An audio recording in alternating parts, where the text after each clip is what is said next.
Yo, what is up, everybody? Today I got a very special interview for y'all.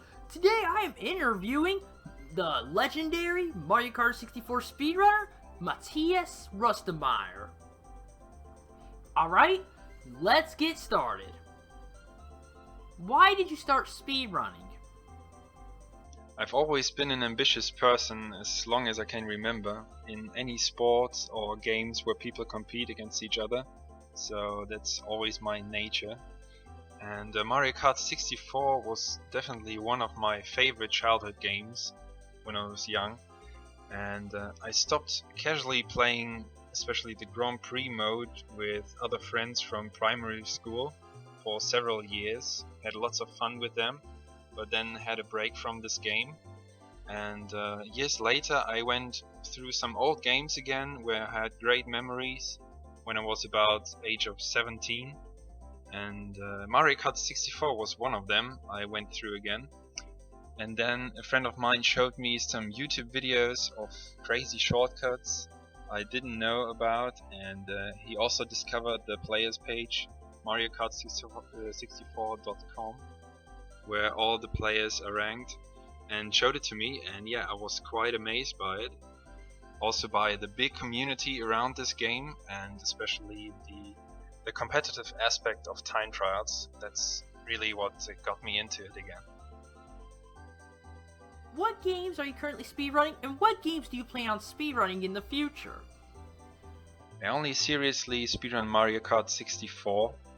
I have tried SMK, which is Super Mario Kart, a bit before eventually attending the championships in that game once in 2015 in France, but I really never got hooked to this game as much as I am to MK64, although the community is quite nice and some people play both, so the community slightly overlap with Mario Kart 64. But I don't have concrete plans to competitively play any other game in the future. You must know I'm not a full-time gamer, and I don't want to dedicate all my free time to video games. So I already put so much effort into this game, this one here, and met so many fellow karters at championships in Europe and in the US. So I had great memories already in this game, and I can't see myself in any other big gaming community as big as this one here. What glitches, skips, and or tricks would you say has been the easiest and also the hardest for you to perform? Well, the game has many glitches and shortcut tricks which use oversights from the developers, so there's a lot to learn here. But as you may know, I'm more of a non-shortcut player, so I prefer to drive on the tracks and compete in the classic rankings, where I've been world champion for about 8 years in total. But yeah, especially for multiplayer tournament scenarios, I definitely raised my level of consistency for useful tricks with items, since you can use items in 150cc, and that opens up many more shortcuts which are not possible in time trials.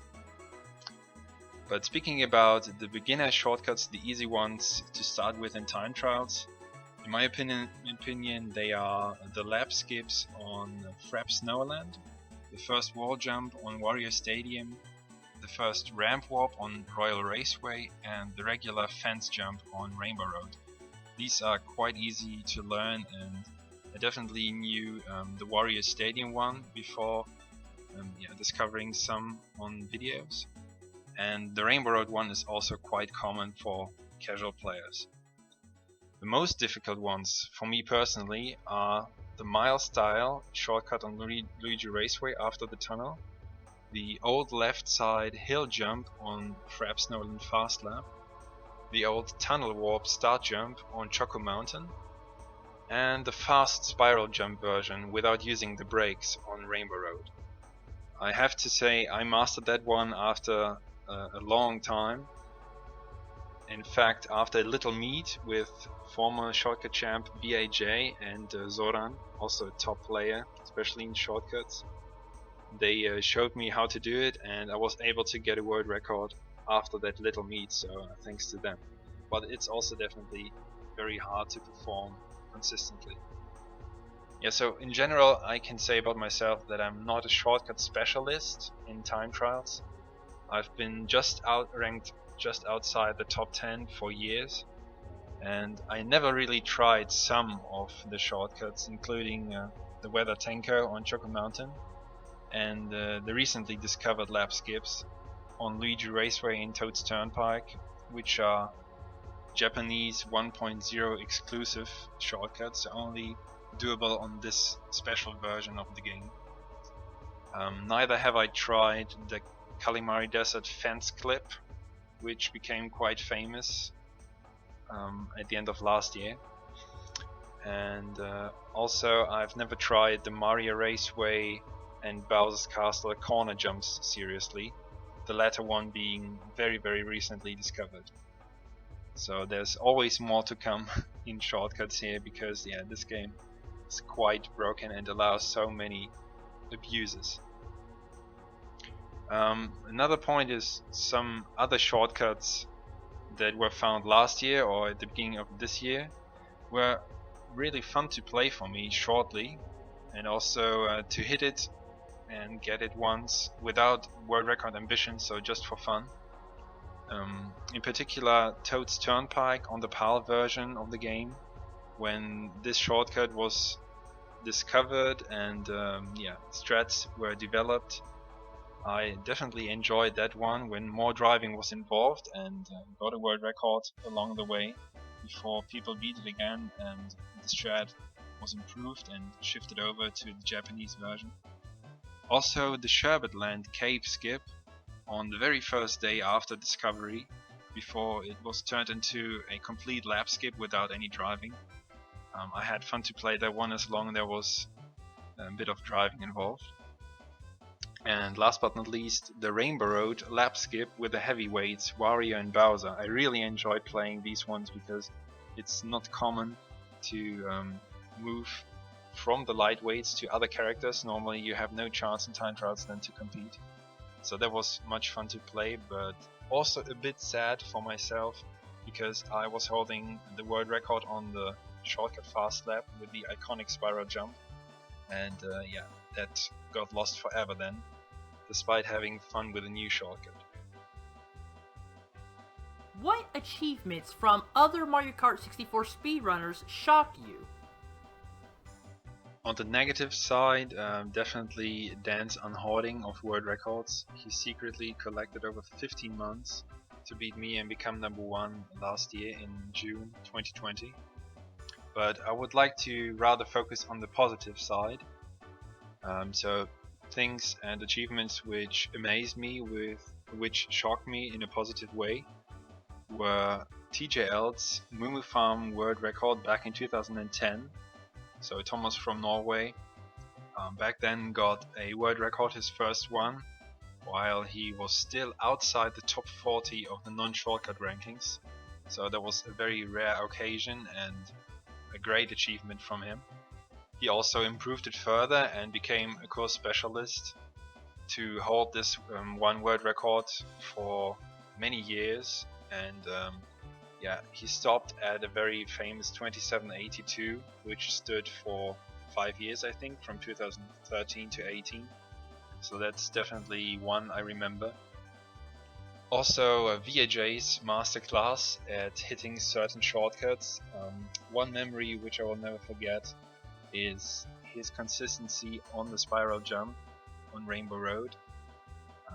I remember that at some point he walked in at the Euromeet on the first day he arrived there and instantly hit it in front of everyone, so that was very impressive from him.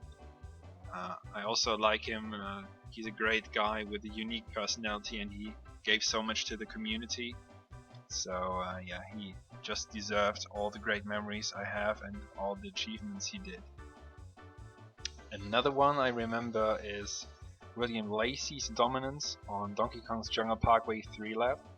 He was well known for being a course specialist there, and when I checked the stats, he in fact was holding this one in particular, this world record, for 11 years in total, not with the same time, but yeah, it's very impressive to have such a long reign there.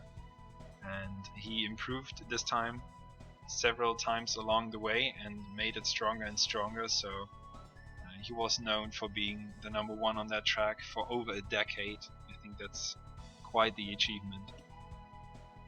Beside that, I definitely remember being amazed by Abney's decisive world record on Royal Raceway when he became #1 and ended VAJ's long reign at the top of shortcuts. And yeah, it was a coincidence, but I remember this so well because it happened during the Euromeet 2016 when some players were gathering in Europe and had the meet together while Abney was fighting for the top spot. And I think it was on the last day of the meet that we woke up and somebody had his video up on the laptop and we watched it together, where he broke the world record on Royal Raceway to become #1, which was quite emotional, and it was very special to watch that together. And mainly other big milestones happened on the shortcut side, since I was at the top of non-shortcut. Yeah, people on the shortcut side, especially Abney, amazed me with big achievements, such as the first ever 3 out of 3 mile style on Luigi Raceway he was able to do, or later the 3 out of 3 Weather Tenko, which is quite popular, I think. So yeah, getting all these difficult shortcuts every lap for the first time and being the first player to do so shows his talent, and I have much respect for all the dedication he put into, and yeah, his work for the community as well. So not only achievements as a player, but also his role in the community by managing sites and the Discord and other stuff. So he definitely has a big role, and yeah, thanks to him for all what he's done for the community. What is your biggest goal for speedrunning? Well, when I started to play this game, I set myself a goal to become the best player of my country, and when I did that in a relative short time, I wanted to become a top player and get into the best ranks possible. But it took a few years until I really started to believe maybe I can become the #1 in non-shortcut, which was my main category. But yeah, of course, it was the biggest goal for many years to become non-shortcut champ, which I eventually did in 2013, and that gave me a huge confidence boost. And yeah, I was able to raise my level even further after that and collect so many world records that at some point I started to believe maybe I can try and chase all 32 possible non-shortcut world records, which had never been done before at that point. And I came quite close several times in late 2015, early 16, and then again in 2018, all well documented in the famous Summoning Salt video about my quest for perfection. So that was the biggest goal for many years, and since I have not achieved that, you can still say it is the biggest goal for me. But yeah, beside that, it was always very important for me to perform well in the tournaments, live tournaments, especially at the Euromeets, and prove myself as the best overall player in the game, not only in time trials in my main category, but yeah, also in all the other modes which we played there. And I was quite successful, so I always fulfilled these goals which I had for me, which drove big motivation. And beside that, meeting other people with the same passion has always been one of the reasons I still play this game and I still enjoy playing this game. So these meets sometimes could get me out of little burnout periods in time trials, because after all, time trials is a one-player game and Mario Kart 64 has no online mode. So these meets are mandatory and essential to compete in the multiplayer modes against each other. And yeah, another main reason I always followed, or another main goal I always followed, is to have fun and enjoy the competition.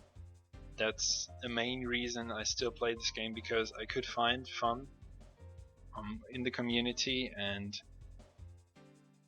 yeah, of course I had some down times. For example, the Unhorde last year, that was a big hit for me personally, and definitely for the whole community as well.